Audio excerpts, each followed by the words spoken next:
उधर का पंजाब इधर का पंजाब है तो एक पंजाब वो विच सिर्फ एक तार की एक बॉर्डर जो है जो दिल करेगा तोड़ देंगे। इंडिया पाकिस्तान की वंड नहीं होगी, पंजाब की वंड हुई है। पंजाब नूं विचों चीर के दो कर दिता, ना दिल्ली नूं फर्क पिया, ना कराची नूं फर्क पिया, ना सिंध नूं फर्क पिया, वो पंजाब नूं फर्क पिया। ਤੁਹਾਨੂੰ मतलब चाह है अपने पिछले पिंड वेखण दा कि रोज दा इंसान इतने पिछले बहुत ज्यादा ये नहीं कि थोड़ा जिहा, बहुत ज्यादा।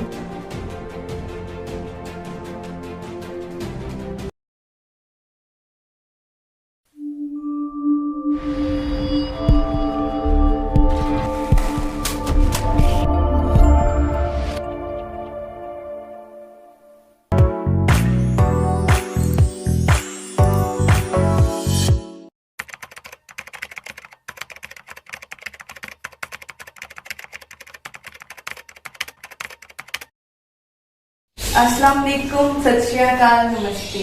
मैं पूर्वा मसूद जीवे सांझा पंजाब वालों आप सब नूं जी आयां नूं आखदी हां। ਅੱਜ ਅਸੀਂ ਪਹੁੰਚੇ ਹਾਂ ਲਹਿੰਦੇ ਪੰਜਾਬ ਦੀ ਬਹੁਤ ਹੀ ਨਾਮਵਰ ਮਸ਼ਹੂਰ ਸ਼ਖਸੀਅਤ ਕੋਲ, ਅਕਰਮ ਉਦਾਸ ਜੀ, ਜੋ ਕਿ ਲਹਿੰਦੇ ਤੇ ਚੜ੍ਹਦੇ ਪੰਜਾਬ ਦੇ ਪੰਜਾਬੀਆਂ ਦੇ ਦਿਲਾਂ ਤੇ ਰਾਜ ਕਰਦੇ ਨੇ, ਬਲਕਿ ਪੂਰੀ ਦੁਨੀਆ ਦੇ ਵਸਦੇ ਪੰਜਾਬੀਆਂ ਦੇ ਦਿਲਾਂ ਤੇ ਰਾਜ ਕਰਦੇ ਨੇ। ਬਹੁਤ ਸ਼ੁਕਰੀਆ ਜੀ, ਅੱਜ ਤੁਸੀਂ ਸਾਨੂੰ ਟਾਈਮ ਦਿੱਤਾ, ਬਹੁਤ ਅੱਛਾ ਲੱਗਿਆ। ਵੈਲਕਮ ਜੀ, ਤੁਹਾਡੀ ਜ਼ਰਾ ਨਵਾਜ਼ੀ, ਤੁਹਾਡੀ ਮਿਹਰਬਾਨੀ ਹੈ ਕਿ ਤੁਸੀਂ ਇੱਕ ਅਗਨਾ ਦੇ ਬੰਦੇ ਨੂੰ ਤੁਸੀਂ ਇੱਕ ਆਪਣੇ ਏਡੇ ਵੱਡੇ ਚੈਨਲ ਦੇ ਉੱਤੇ ਟਾਈਮ ਦਿੱਤਾ। ਨਹੀਂ ਸਰ, ਤੁਹਾਡੀ ਮਿਹਰਬਾਨੀ ਹੈ, ਤੁਸੀਂ ਸਾਨੂੰ ਟਾਈਮ ਦਿੱਤਾ ਕਿ ਅਸੀਂ ਤੁਹਾਡੇ ਨਾਲ ਕੁਝ ਗੱਲਾਂ ਸਾਂਝੀਆਂ ਕਰ ਸਕੀਏ।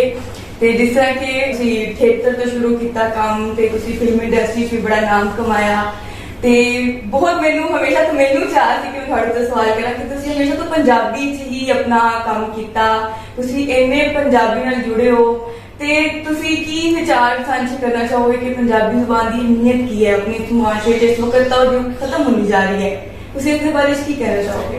ਇਹਦੇ ਵਿੱਚ ਪੰਜਾਬੀ ਜਿਹੜੀ ਹੈ ਨਾ ਜੀ, ਉਹ ਸਾਡੀ ਮਾਂ ਬੋਲੀ ਹੈ, ਉਹ ਸਾਨੂੰ ਭੁੱਲਣੀ ਨਹੀਂ ਚਾਹੀਦੀ। ਉਹ ਸਾਨੂੰ ਪਿਆਰ ਕਰਨਾ ਚਾਹੀਦਾ, ਪੰਜਾਬੀ ਨਾਲ ਸਾਨੂੰ ਪਿਆਰ ਕਰਨਾ ਚਾਹੀਦਾ। ਸਭ ਤੋਂ ਪਹਿਲੇ ਤਾਂ ਮੈਂ ਕਹਾਂਗਾ ਜਿੰਨੇ ਵੀ ਦੋਸਤ ਨੇ, ਅਸੀਂ ਕੋਸ਼ਿਸ਼ ਕਰਨੇ ਆਪਸ ਵਿੱਚ ਭਾਵੇਂ ਪੰਜਾਬੀ ਬੋਲੀ, ਲੇਕਿਨ ਬੱਚਿਆਂ ਨੂੰ ਅਸੀਂ ਉਰਦੂ ਸਿਖਾ ਰਹੇ ਹਾਂ। ਹਾਂਜੀ, ਬੱਚਿਆਂ ਨੂੰ ਸਾਨੂੰ ਚਾਹੀਦਾ ਕਿ ਜਿਹੜੇ ਬੱਚੇ ਨੇ ਉਹ ਜਿੰਨਾ ਪੰਜਾਬੀ ਬੋਲਣਗੇ ਉਹ ਸਮਝਣਗੇ ਨਾ। ਹਾਂਜੀ ਹਾਂਜੀ, ਨਾ ਪੰਜਾਬੀ ਨੂੰ ਸਮਝਣਗੇ, ਜਿੰਨਾ ਸਮਝਣਗੇ ਉਨਾ ਅੱਛਾ ਰਹੇਗਾ। ਹਾਂ, ਇੰਗਲਿਸ਼ ਇੱਕ ਸਾਡੀ ਹੈ ਮਜਬੂਰੀ ਕਿ ਇੰਗਲਿਸ਼ ਬੱਚਿਆਂ ਨੂੰ ਪੜ੍ਹਾਉਣੀ ਵੀ ਚਾਹੀਦੀ ਹੈ, ਉਹਨੂੰ ਆਉਣੀ ਵੀ ਚਾਹੀਦੀ ਹੈ, ਉਰਦੂ ਵੀ ਆਉਣੀ ਚਾਹੀਦੀ, ਲੇਕਿਨ ਪੰਜਾਬੀ ਜਿਹੜੀ ਹੈ ਉਹ ਬਹੁਤ ਜ਼ਰੂਰੀ ਹੈ। ਪੰਜਾਬੀ ਜਿਹੜੀ ਜ਼ੁਬਾਨ ਹੈ ਨਾ ਜੀ, ਉਹ ਬਹੁਤ ਜ਼ਰੂਰੀ ਹੈ, ਉਹ ਸਿੱਖਣੀ ਵੀ ਚਾਹੀਦੀ। ਅੱਛਾ, ਤੇ ਜਿਵੇਂ ਤੁਸੀਂ ਮਤਲਬ ਕਾਫੀ ਟਾਈਮ ਤੋਂ ਥੀਏਟਰ 'ਚ ਕੰਮ ਕਰ ਰਹੇ ਹੋ, ਫਿਰ ਤੁਹਾਡਾ ਚੜ੍ਹਦੇ ਪੰਜਾਬ ਦੇ ਆਰਟਿਸਟਾਂ ਨਾਲ ਕੰਮ ਕੀਤਾ ਤੁਸੀਂ, ਤੇ ਕਿਵੇਂ ਦਾ ਲੱਗਿਆ ਤੁਹਾਨੂੰ ਕਿ ਤੁਸੀਂ ਚੜ੍ਹਦੇ ਪੰਜਾਬ ਦੇ ਪੰਜਾਬੀਆਂ ਨੂੰ ਮਿਲੇ, ਤੁਹਾਨੂੰ ਕਿਵੇਂ ਦਾ ਲੱਗਿਆ, ਉਹਨਾਂ ਨਾਲ ਐਕਸਪੀਰੀਅੰਸ ਕਿਹੋ ਜਿਹਾ ਤੁਹਾਡਾ ਉਹਨਾਂ ਨਾਲ ਕੰਮ ਕਰਨ ਦਾ? ਨਹੀਂ, ਸਾਨੂੰ ਪਹਿਲੇ ਤੇ ਇਸ ਗੱਲ ਦੀ ਬੜੀ ਖੁਸ਼ੀ ਹੋਈ ਕਿ ਅਸੀਂ ਇਕੱਠੇ ਹੋਏ ਦੋਵੇਂ। ਹਾਂਜੀ, ਉਧਰ ਦਾ ਪੰਜਾਬ ਇੱਧਰ ਦਾ ਪੰਜਾਬ ਹੈ ਤੇ ਪੰਜਾਬ ਇੱਕ ਪੰਜਾਬ ਉਹ ਵਿੱਚ ਸਿਰਫ ਇੱਕ ਤਾਰ ਦੀ ਇੱਕ ਬਾਰਡਰ ਜਿਹਾ, ਉਹਨੂੰ ਅਸੀਂ ਜਦੋਂ ਦਿਲ ਕਰੇਗਾ ਤੋੜ ਦਿਆਂਗੇ। ਉਹਨਾਂ ਦਾ ਬੜਾ ਵਧੀਆ ਹੋ ਜਾਏਗਾ ਜੇ ਹਕੂਮਤਾਂ ਤੋੜ ਦੇਣੀਆਂ ਤੇ ਅਲਹਮਦੁਲਿਲਾ ਅਸੀਂ ਅੱਧ ਤੋਂ ਜ਼ਿਆਦਾ ਅੱਗੇ ਨਿਕਲ ਗਏ ਹਾਂ ਇਸ ਫਿਲਮ ਦੀ ਵਜ੍ਹਾ ਤੋਂ ਕਿ ਫਿਲਮ ਨੇ ਸਾਨੂੰ ਬਿਲਕੁਲ ਨਜ਼ਦੀਕ ਕਰ ਦਿੱਤਾ। ਉਹ ਦਿਲਾਂ ਦੇ ਵਿੱਚ ਜਿਹੜੀ ਨਫ਼ਰਤ ਸੀ ਇੱਕ ਦੂਜੇ ਦੀ, ਗਲਤ ਫਹਿਮੀ ਸੀ ਜਿਹੜੀ ਉਹ ਦੂਰ ਕਰ ਦਿੱਤੀ ਇਸ ਫਿਲਮ ਨੇ। ਮਤਲਬ ਉਹਦੇ ਨਾਲ ਨਾ ਜੀ ਸਾਨੂੰ ਕਲੋਜ਼ ਹੋਣ ਨਾਲ ਇਸ ਤਰ੍ਹਾਂ ਲੱਗਾ ਕਿ ਜਿਵੇਂ ਕੋਈ ਵਿਛੜੇ ਭੈਣ ਭਰਾ ਆਪਸ ਵਿੱਚ ਮਿਲੇ ਆ। ਅਸੀਂ ਸਾਨੂੰ ਇਹ ਨਹੀਂ ਲੱਗਾ ਕਿ ਅਸੀਂ ਉੱਤਰ ਦੇ ਆਰਟਿਸਟਾਂ ਨਾਲ ਕਰ ਰਹੇ ਹਾਂ, ਇੱਧਰ ਅਸੀਂ ਆਰਟਿਸਟ ਬਣ ਕੇ ਕੰਮ ਕਰ ਰਹੇ ਹਾਂ। ਸਾਨੂੰ ਇਦਾਂ ਹੀ ਲੱਗਾ ਕਿ ਅਸੀਂ ਸਾਰੇ ਭਰਾ ਇਕੱਠੇ ਮਤਲਬ ਇੱਕ ਹੀ ਉਹੀ ਪੰਜਾਬੀਆਂ ਦੀ ਖਾਸੀਅਤ ਇਹ ਹੈ ਕਿ ਪੰਜਾਬੀ ਦੁਨੀਆ 'ਚ ਕਿਤੇ ਵੀ ਵਸਦਾ ਹੈ, ਉਹਨਾਂ 'ਚ ਅਪਣਾਈਏ ਤੋਂ ਹੀ ਹੈ ਨਾ, ਉਹੀ ਫੈਨ ਪ੍ਰਤੀ ਉਹੀ ਉਸ ਤਰ੍ਹਾਂ ਹੀ ਮਿਲਦੇ ਨੇ। ਬਹੁਤ ਵਧੀਆ ਲੱਗਾ ਉਹਨਾਂ ਨਾਲ ਮਿਲ ਕੇ ਸਾਨੂੰ। ਮੈਂ ਤੁਹਾਨੂੰ ਦੱਸਿਆ ਨਾ ਜੀ, ਜਿੱਦਣ ਫਿਲਮ ਖਤਮ ਹੋਈ, ਮਹੀਨਾ ਡੇਢ 2 ਮਹੀਨੇ ਜਦੋਂ ਅਸੀਂ ਫਿਲਮ ਕੀਤੀ, ਜਦੋਂ ਫਿਰ ਦੂਰ ਹੋਣ ਲੱਗੇ ਤਾਂ ਅੱਖਾਂ ਭਰ ਆਈਆਂ ਸਭ ਦੀਆਂ। ਤਾਂ ਫਿਰ ਰੱਬ ਨੇ ਚਾਹਿਆ ਤੇ ਅਸੀਂ ਫਿਰ ਅਗਲੀ ਫਿਲਮ ਵੀ ਫਿਰ ਇਕੱਠੇ ਹੋ ਗਏ, ਫਿਰ ਤੀਸਰੀ ਫਿਲਮ ਵੀ, ਫਿਰ ਅਗਲੀ, ਹੁਣ ਲਗਾਤਾਰ ਜਿਹੜਾ ਕੰਮ ਚੱਲ ਰਿਹਾ। ਮਤਲਬ ਇਸ ਫਿਲਮ ਤੋਂ ਬਾਅਦ ਤੁਹਾਨੂੰ ਹੋਰ ਵੀ ਫਿਲਮਾਂ ਦੇ ਉਧਰ ਆਫਰ ਬਹੁਤ ਹੋਈ, ਲੇਕਿਨ ਮੈਂ ਨਾ ਜੀ ਉਹ ਜਿਹੜੀ ਫਿਲਮ ਜਿਨ੍ਹਾਂ ਦੇ ਨਾਲ ਤੁਰਿਆ ਸੀ ਮੈਂ ਉਹਨਾਂ ਨਾਲ ਹੀ ਤੁਰਿਆ, ਮੈਂ ਹੋਰ ਕੋਈ ਫਿਲਮ ਨਹੀਂ ਮੈਂ ਆਫਰ ਹੋਈ ਮੈਨੂੰ ਕਾਫੀ ਫਿਲਮਾਂ ਦੀ ਆਫਰ ਹੋਈ, ਲੇਕਿਨ ਮੈਂ ਨਾ ਨਹੀਂ ਅੱਛਾ ਨਹੀਂ ਸਮਝਿਆ। ਮੈਂ ਕਿਹਾ ਯਾਰ ਜਿਨ੍ਹਾਂ ਨਾਲ ਤੁਰਿਆ ਨਾ ਜੀ ਉਹਨਾਂ ਨਾਲ ਹੀ ਠੀਕ ਹੈ, ਕਿਉਂਕਿ ਇੱਕ ਜਗ੍ਹਾ ਤੇ ਬੰਦਾ ਕਰਦਾ ਰਹੇ ਤਾਂ ਠੀਕ ਰਹਿੰਦਾ। ਵੈਸੇ ਬਹੁਤ ਅੱਛੇ ਨੇ, ਅਮਰਿੰਦਰ ਗਿੱਲ ਸਾਹਿਬ ਬਹੁਤ ਅੱਛੇ ਖੁਦ ਪ੍ਰੋਡਿਊਸ ਕਰਦੇ ਨੇ। ਉਹ ਮਤਲਬ ਇੰਜ ਲੱਗਦਾ ਬੜਾ ਲਾਡਲਾ ਜਿਹਾ ਬੱਚਾ। ਅੱਛਾ। ਛੋਟਾ ਭਰਾ ਜਿਵੇਂ ਬੜਾ ਲਾਡਲਾ ਜਿਹਾ ਹੁੰਦਾ। ਉਸ ਤੋਂ ਬਾਅਦ ਉਹ ਗੁਰਸ਼ਬ ਹੈ, ਉਹ ਹੋਵੇ ਹਰਦੀਪ ਗਿੱਲ ਸਾਹਿਬ ਨੇ, ਜੀ ਜੀ ਸਾਡੇ ਡਾਇਰੈਕਟਰ ਨੇ ਜੰਜੋਤ ਸਾਹਿਬ, ਜੀ ਜੀ ਜੀ ਇੱਕ ਸਾਡੇ ਸਾਰਿਆਂ ਦੀ ਅੰਮੀ ਨੇ, ਜੀ ਜੀ। ਉਹ ਜਰਨੈਲ ਸਿੰਘ ਬੜਾ ਅੱਛਾ, ਉਹ ਵੀ ਬੜਾ ਪਿਆਰ ਅੱਛਾ ਕਰਦਾ। ਅੱਛਾ ਤੇ ਜਿਹੜੇ ਸਾਰਿਆਂ ਨੂੰ ਲੈ ਕੇ ਟੁਰਦੇ ਨੇ ਜੀ ਜੀ ਜੀ ਉਹ ਕਾਰਜ ਭਾਜੀ ਨੇ, ਉਹ ਬੜਾ ਹੀ ਸਾਰਿਆਂ ਦੇ ਨਾਲ ਅਸੀਂ ਇਸ ਤਰ੍ਹਾਂ ਸ਼ਾਮ ਨੂੰ ਬੈਠ ਜਾਣਾ। ਜਿਹੜਾ ਨਹੀਂ ਆਇਆ ਰਾਤ ਨੂੰ ਇਕੱਠੇ ਬੈਠੇ ਆ, ਤੇ ਜਿਹੜਾ ਨਹੀਂ ਆਇਆ ਉਹਦਾ ਪਤਾ ਕਰਨ ਗਏ ਯਾਰ ਉਹ ਆਇਆ ਕਿਉਂ ਨਹੀਂ। ਅੱਛਾ ਅੱਛਾ ਤੇ ਉਹਦੇ ਕਮਰੇ ਤੱਕ ਗਏ ਨੇ, ਉਹਨੂੰ ਪੁੱਛਿਆ ਕਿ ਬਈ ਖੈਰ ਹੈ ਨਾ, ਠੀਕ ਹੈ ਨਾ, ਅੱਜ ਇਕੱਠੇ ਬੈਠੇ ਹੋਏ ਯਾਰ। ਸ਼ਾਮ ਨੂੰ ਅਸੀਂ ਸ਼ੂਟ ਤੋਂ ਬਾਅਦ ਨਾ ਇਕੱਠੇ ਬੈਠ ਜਾਂਦੇ ਹੁੰਦੇ ਸੀ, ਅੱਛਾ ਕੋਈ ਮਸ਼ਵਰਾ, ਕੋਈ ਸਲਾਹ, ਕੋਈ ਫਿਲਮ ਦੇ ਕੋਈ ਸੀਨ ਦੇ ਬਾਰੇ ਡਿਸਕਸ, ਇਸ ਤਰ੍ਹਾਂ ਕਰਕੇ ਨਾ ਤੇ ਉਹ ਬੜਾ ਇੱਕ ਪਿਆਰ ਜਿਹਾ ਹੋ ਗਿਆ। ਹਾਂ। ਤਾਂ ਦਿਲ ਹੀ ਨਹੀਂ ਕੀਤਾ ਕਿਤੇ ਹੋਰ ਜਾਣ ਨੂੰ। ਅੱਛਾ, ਬੜੀ ਅੱਛੀ ਗੱਲ ਹੈ। ਤੇ ਚੜ੍ਹਦੇ ਪੰਜਾਬ ਵੱਲੋਂ ਤੇ ਤੁਹਾਨੂੰ ਬਹੁਤ ਪਿਆਰ ਮਿਲਦਾ ਹੈ, ਲੋਕ ਬੜੇ ਹੀ ਪਿਆਰ ਨਾਲ ਜੀ ਯਾਦ ਬੜਾ ਕਰਦੇ ਸੰਗਾ ਭਾਜੀ ਨਾਲ, ਹੋਰ ਕਈਆਂ ਸਭ ਦੋਸਤਾਂ ਨਾਲ, ਦੀਪੀ ਭਾਈ ਨਾਲ, ਸਭ ਨਾਲ ਬੜਾ ਗੱਪਸ਼ਪ ਹੁੰਦੀ ਰਹਿੰਦੀ ਹੈ। ਬੜਾ ਪਿਆਰ ਕਰਦੇ ਨੇ, ਬੜਾ ਹੀ ਚਾਹਤ ਕਰਦੇ ਨੇ ਹਾਂਜੀ। ਸਾਰੇ ਹੀ। ਇਹ ਨਹੀਂ ਕਿ ਆਰਟਿਸਟਾਂ ਤੋਂ ਇਲਾਵਾ ਉੱਥੋਂ ਦੀ ਪਬਲਿਕ ਬੜਾ ਪਿਆਰ ਹਾਂਜੀ ਕਰਦੀ ਹੈ। ਬਿਲकुल। और ਉੱਥੇ ਦੀ ਪਬਲਿਕ ਜੋ ਹੈ ਅਕਰਮ ਉਦਾਸ ਦੇ ਨਾਮ ਤੋਂ ਤਾਂ ਉਹਨੂੰ ਨਹੀਂ ਇੰਨਾ ਜਾਣਦੀ ਜਿੰਨਾ ਬੂਟੇ ਦੇ ਨਾਮ ਤੋਂ ਜਾਣਦੀ ਹੈ। ਉਹ ਤੇ ਜਿੰਨੀਆਂ ਵੀ ਫੈਮਲੀਆਂ ਉਹ ਜਿੰਨੀਆਂ ਕਿ ਭਾਜੀ ਬੂਟਾ ਭਾਜੀ ਬੂਟਾ ਤੁਸੀਂ ਭਾਜੀ। ਕਿਦੋਂ ਆਉਣਾ, ਤੇ ਉਹ ਜ਼ਿਆਦਾ ਇਹ ਕਹਿੰਦੇ ਜੀ ਬੂਟਾ ਸਿੰਘ ਜਿਹੜਾ ਨਹੀਂ ਬੂਟਾ ਸਿੰਘ ਉਹਨੇ ਕੰਮ ਬਹੁਤ ਵਧੀਆ ਕੀਤਾ। ਹਾਂਜੀ ਹਾਂਜੀ, ਮਤਲਬ ਉੱਥੇ ਦੇ ਬੱਚੇ ਤੋਂ ਲੈ ਕੇ ਵੱਡਾ ਤੱਕ ਤੁਹਾਡੇ ਨਾਮ ਤੋਂ ਹਾਂਜੀ, ਬੂਟੇ ਦੇ ਨਾਮ ਤੋਂ ਜਾਣਦੇ ਨੇ। ਇਵਨ ਕਿ ਦੇਖਿਆ ਕਿ ਉਹ ਸ਼ਰਟਾਂ ਤੇ ਵੀ ਤੁਹਾਡੇ ਨਾਮ ਬਣੇ ਨੇ, ਤੇ ਉਹ ਸ਼ਰਟਾਂ ਜੀ ਉੱਥੇ ਦੀਆਂ ਸ਼ਰਟਾਂ ਵੀ ਹਾਂਜੀ। ਬੂਟੇ ਦੇ ਤੇ ਹੁਣ ਫਿਰ ਕੀ- ਕਹਿੰਦੇ ਬੂਟਾ ਹਾਂ, ਫਿਰ ਕਹਿੰਦੇ ਬੂਟਾ ਕਾਲਾ ਕਰਦਾ। ਔਰ ਉਹ ਮਤਲਬ ਮੈਂ ਜਦੋਂ ਆਪਣੀ ਟੀਮ ਨਾਲ ਸ਼ੇਅਰ ਕਰ ਰਹੀ ਸੀ ਤਾਂ ਉਹਨਾਂ ਨੇ ਪਹਿਲੇ ਡਾਇਲੋਗ ਆ ਬੋਲੇ ਕਿ ਫਿਰ ਕਹਿੰਦੇ ਬੂਟਾ ਕਾਲਾ ਕਰਦਾ ਹੈ। ਇਹ ਬੜੀ ਰੱਬ ਦੀ ਕਿਰਪਾ ਜੀ, ਅੱਲਾਹ ਦੀ ਰਹਿਮਤ ਹੈ ਕਿ ਜਿਹੜਾ ਇੱਕ ਅੱਜ ਦੇ ਦੌਰ ਦੇ ਵਿੱਚ, ਮੀਡੀਆ ਦੇ ਦੌਰ 'ਚ ਹਰ ਬੰਦੇ ਦੇ ਹੱਥ 'ਚ ਚੈਨਲ ਹੈ। ਹਾਂਜੀ ਹਾਂਜੀ ਤੇ ਅੱਜ ਦੇ ਦੌਰ 'ਚ ਕੰਟੀਨਿਊਟੀ ਜਾਂ ਕੋਈ ਚੀਜ਼ ਹਿੱਟ ਹੋ ਜਾਣੀ, ਇਹ ਬੜੀ ਅੱਲਾਹ ਦੀ ਖਾਸ ਰਹਿਮਤ ਹੁੰਦੀ ਹੈ। ਵਰਨਾ ਅੱਜ ਕੱਲ ਤੇ ਲੋਕਾਂ ਕੋਲ ਟਾਈਮ ਨਹੀਂ ਹੈਗਾ ਕੋਈ ਚੀਜ਼ ਦੇਖਣ, ਠੀਕ ਹੈ ਨਾ, ਥੋੜੀ ਜਿਹੀ ਚੀਜ਼ ਬੋਲ ਲੱਗੇ ਉਹ ਅੱਗੇ ਕੱਢ ਦੇਣ। ਤੇ ਫਿਲਮ ਤੇ ਕੋਈ ਮੈਂ ਤੁਹਾਨੂੰ ਦੱਸਿਆ ਰੱਬ ਦੀ ਰਹਿਮਤ ਹੋਈ ਹੈ, ਰੱਬ ਨੇ ਕੋਈ ਐਸਾ ਮੇਲ ਕੀਤਾ ਕਿ ਬੱਚੇ ਤੋਂ ਲੈ ਕੇ ਵਡੇਰੇ ਤੱਕ, ਬਾਬਿਆਂ ਤੱਕ ਉਹਨਾਂ ਦੇਖਿਆ ਨਾ, ਤੇ ਉਹਦੇ ਨਾਲ ਉਹਨਾਂ ਨੂੰ ਦਿਲਚਸਪੀ ਵਧੀ ਹੈ, ਘਟੀ ਨਹੀਂ, ਵਧੀ ਹੈ, ਜ਼ਿਆਦਾ ਹੋਈ ਹੈ। ਉਹ ਇੱਕ ਦੂਜੇ ਨੂੰ ਕਰੀਬ ਵੇਖ ਕੇ ਬੜਾ ਖੁਸ਼ ਹੋਏ ਨੇ। ਪਹਿਲੀ ਫਿਲਮ ਦੇ ਵਿੱਚ ਸੀ ਲੋਕ ਕਹਿ ਰਹੇ ਸੀ ਕਿ ਇੱਧਰ ਵਾਲਿਆਂ ਨੇ ਇਹ ਕੰਮ ਕੀਤਾ, ਉੱਧਰ ਵਾਲਿਆਂ ਨੇ ਇਹ ਕੀਤਾ, ਉੱਧਰ ਵਾਲਿਆਂ ਨੇ ਵੀ ਇਹ ਅੱਛਾ ਕੰਮ ਕੀਤਾ। ਹੁਣ ਪਾਰਟ 2 ਦੇ ਵਿੱਚ ਉਹਨਾਂ ਨੇ ਫਿਰ ਨਾਂ ਲੈ ਕੇ ਕਿਹਾ ਯਾਰ ਬੂਟੇ ਨੇ ਅੱਛਾ ਕੀਤਾ, ਅਮਰਿੰਦਰ ਨੇ ਬਹੁਤ ਅੱਛਾ ਕੀਤਾ। ਉਹ ਫਿਰ ਨਾਂ ਲੈ ਕੇ ਫਿਰ ਇੱਧਰ ਉੱਧਰ ਵਾਲਾ ਕੰਮ ਖਤਮ ਹੋ ਗਿਆ। ਉਹ ਫਰਕ ਜਿਹੜਾ ਸੀ ਉਹ ਪਹਿਲੀ ਫਿਲਮ ਨੇ ਮਿਟਾ ਦਿੱਤਾ। ਅਗਲੀਆਂ ਫਿਲਮਾਂ ਜਿੰਨੀਆਂ ਆ ਰਹੀਆਂ ਨੇ ਉਹ ਸਭ ਇਹ ਕਹਿ ਰਹੇ ਨੇ ਬੜਾ ਅੱਛਾ ਕੀਤਾ। ਉਸ ਫਿਲਮ ਦੇ ਵਿੱਚ ਲੋਕਾਂ ਨੂੰ ਉੱਧਰ ਜ਼ਿਆਦਾ ਹੋ ਗਈ ਕਿ ਉਹ ਬੂਟਾ ਕਹਿਣ ਲੱਗ ਪਏ ਨਾ, ਤੇ ਬੂਟੇ ਨੇ ਕੀਤਾ, ਬੂਟੇ ਨੇ ਉਸ ਨਾਮ ਤੋਂ ਸਾਰੀ ਹਟ ਗਈ। ਹਾਂਜੀ, ਤੇ ਬੂਟੇ ਦੇ ਨਾਮ ਤੋਂ ਤੁਹਾਨੂੰ ਬੜਾ। ਤੇ ਕੀ ਵਿਚਾਰ ਨੇ ਤੁਹਾਡੇ ਕਿ ਅਗਰ ਆਪਣਾ ਪੰਜਾਬ ਇੱਕ ਹੀ ਹੁੰਦਾ ਤੇ ਕੈਸਾ ਹੁੰਦਾ, ਅੱਜ ਕਿਵੇਂ ਹੁੰਦਾ, ਸਭ ਆਪ ਕਿਵੇਂ ਰਹਿੰਦੇ? ਉਹ ਬੜੀ ਤਕਲੀਫ ਹੁੰਦੀ ਹੈ ਜੀ।